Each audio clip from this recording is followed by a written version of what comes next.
नमस्कार मित्रांनो, आध्यात्मिक विवरणमध्ये आपलं स्वागत आहे। सुख समृद्धीसाठी काही उपयुक्त टिप्स। प्रथम, घराच्या ईशान्य कोपरा नेहमी साफ ठेवावा। घरातील किचन आग्नेय कोपऱ्यात शुभ असते। घरमालकाची रूम नैऋत्य कोपऱ्यात शुभ असते। चांदीचा साप भूमिपूजनाला पूजन करताना घराच्या पायात टाकावा,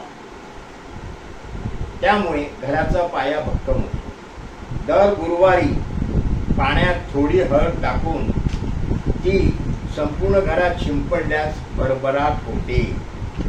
सतत अशोकाची 7 पाने देव्हाऱ्यात ठेवून त्याची पूजा करावी व कोमजल्यावर ती बदलून टाकावी व जुनी पाने पिंपळाच्या झाडाखाली नेऊन ठेवावी।